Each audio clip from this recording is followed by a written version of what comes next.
Selamat pagi, hora umum, hora umum.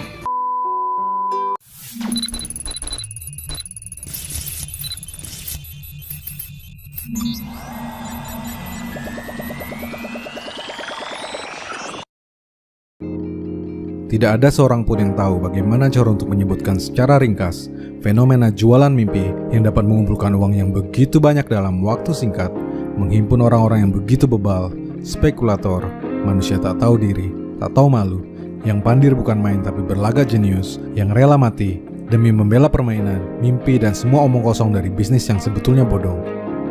Sampai akhirnya Carlo Pietro Giovanni Guglielmo Tebaldo Ponzi atau Charles Ponzi namanya diabadikan menjadi sebuah model penipuan yang kemudian kita kenal sebagai skema Ponzi.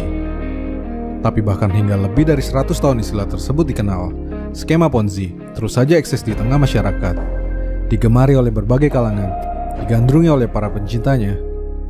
Skema Ponzi mengubah teman jadi lawan, mengubah keluarga jadi seteru, mengubah manusia jadi hantu, dan memakan korban baru setiap hari. Lalu apa yang salah dari itu semua? Mengapa skema Ponzi begitu langgeng? Di video ini, saya akan menjelaskan bagaimana skema Ponzi bekerja, berapa banyak kerugian yang terjadi, serta kehancuran yang dapat ditimbulkannya bagi hidup kita.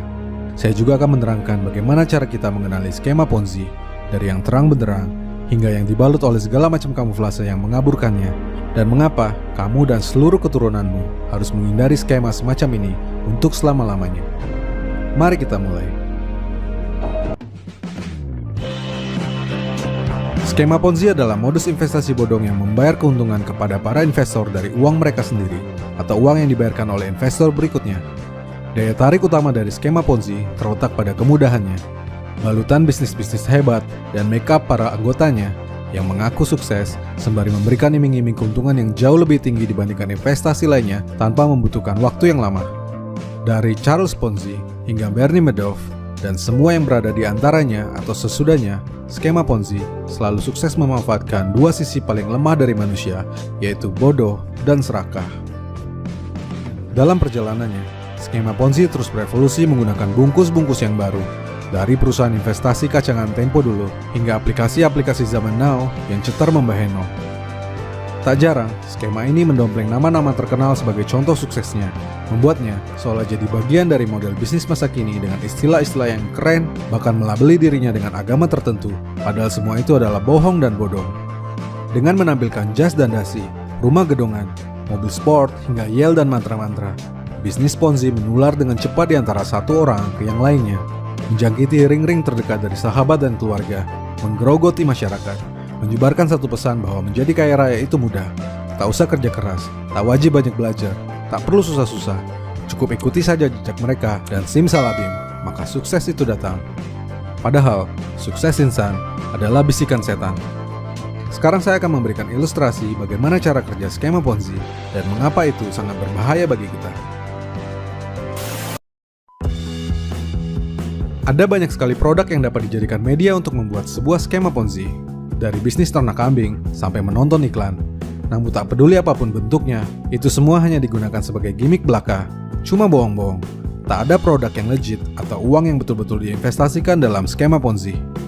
Produk utama dari skema Ponzi adalah permainan uang atau money game, yaitu modus investasi palsu yang membayarkan keuntungan kepada anggotanya dari uang mereka sendiri atau uang yang dibayarkan oleh anggota berikutnya, bukan dari keuntungan yang diperoleh dari investasi atau produk apapun.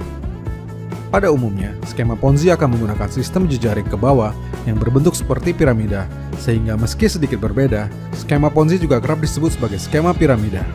Dengan menggunakan skema seperti ini, pertumbuhan jumlah anggota akan melaju secara eksponensial, sehingga dapat mengumpulkan uang dalam jumlah yang sangat banyak secara cepat.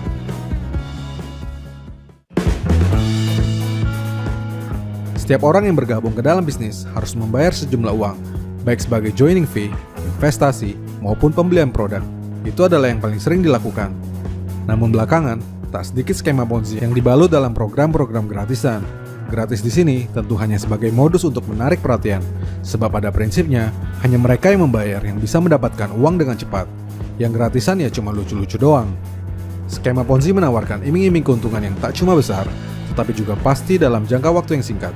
Ini adalah sebuah antitesis dari investasi betulan yang memberikan imbal hasil jauh lebih kecil dan tidak pasti, bisa untung, bisa rugi. Pada awalnya, sudah pasti semua orang yang bergabung akan mendapatkan bayaran seperti yang dijanjikan. Ini adalah kunci untuk membuat bisnis semakin berkembang, sebab orang yang telah mendapat dan mencicipi bayaran biasanya akan memutuskan untuk menambah investasinya demi mendapatkan hasil yang lebih besar lagi. Jika ingin menambah keuntungan atau passive income, setiap peserta disarankan untuk merekrut orang lain. Lalu orang yang direkrut akan merekrut orang lainnya, dan begitu seterusnya. Bukti pembayaran awal, event-event menggelegar, kemudahan mendapatkan uang, akan membuat promosi semakin berkembang dari mulut ke mulut, dari dompet ke dompet. Di tahap ini, semua akan untung, semua akan senang, semua berpesta pora. Sayangnya, tak perlu menunggu lama untuk membuat sebuah bisnis dengan skema Ponzi bertemu dengan gelembungnya yang sangat menyeramkan. Semakin cepat sebuah bisnis Ponzi berkembang, semakin gegas ia hancur lebur. Semua itu terjadi saat penambahan investasi baru dan member baru melamban atau stop sama sekali. Di mana kita tahu, uang dari para member lah satu-satunya sumber yang menghidupi bisnis ini. Sebab sekali lagi, investasi, produk, bisnis, semuanya itu cuma bohong belaka. Di sisi lain, para pemilik bisnis Ponzi selalu bersiap mengambil ancang-ancang saat dana yang terkumpul sudah sangat banyak dan merasa itulah waktunya untuk membawa kabur semuanya. Ini dinamakan sebagai scam. Maka istilah yang paling sering digunakan dalam skema Ponzi adalah money game, skema piramida, dan scam bisnis.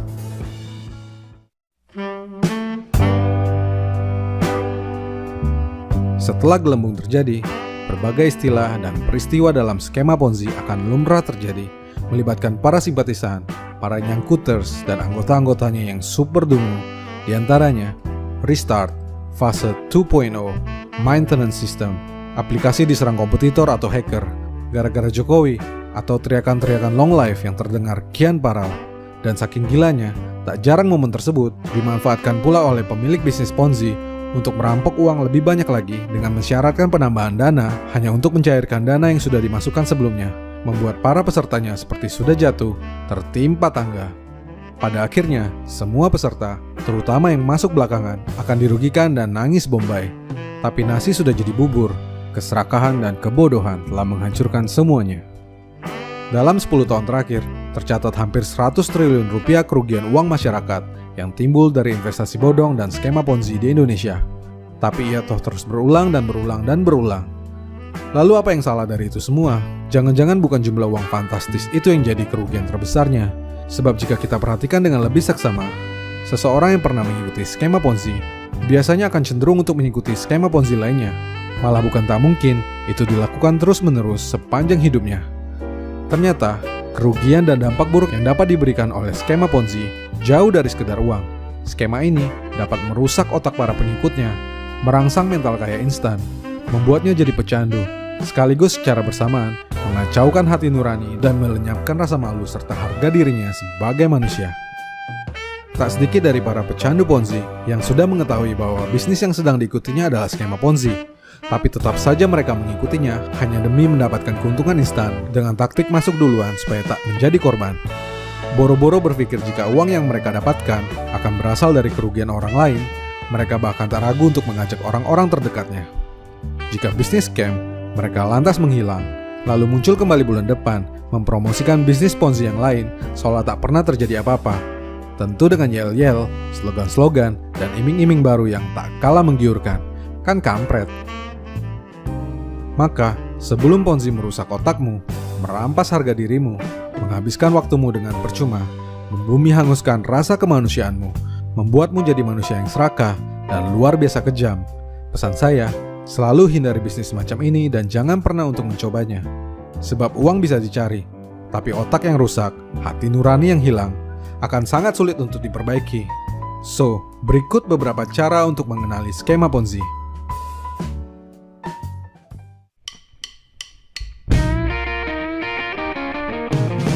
Jenis usaha atau produk yang dijual adalah hal terpenting dari sebuah bisnis. Tapi tidak dengan bisnis Ponzi. Bisnis Ponzi dapat membungkus dirinya dengan berbagai macam model bisnis, memberikan gimmick di sana-sini, mendompleng nama siapa saja, mengaitkan dirinya dengan apa saja. Tetapi jika produk dan bisnis modelnya tidak masuk akal dan hanya dibuat-buat, terlebih dipenuhi dengan tipu muslihat dan susah untuk dijelaskan dengan sederhana, itu adalah pertanda bagi kita untuk menghindarinya. Bukti dibayar, kisah sukses, endorsement orang terkenal, tentara, polisi, tokoh agama, bukanlah patokan yang kita lihat, sebab mereka juga manusia yang bisa salah. Malah kebanyakan, justru figur-figur itu bukanlah pebisnis, sehingga sudah sepantasnya tak memahami bagaimana bisnis yang sebenarnya bekerja.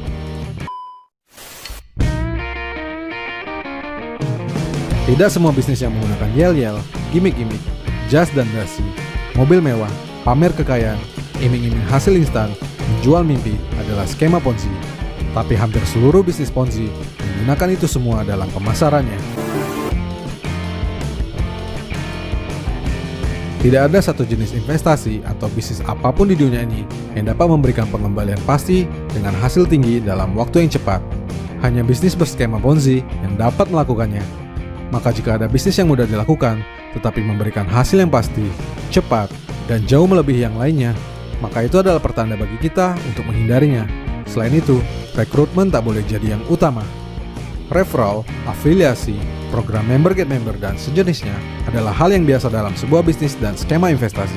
Namun jika itu jadi yang utama, bahkan jadi sumber penghasilan atau malah persyaratan agar bisnis berjalan, maka patut diduga ada skema Ponzi yang bersarang di baliknya. Dan last but not least, selalu ingat-ingat ini, jika sesuatu terlalu indah dan terlalu mudah untuk betul, maka itu pasti tidak betul.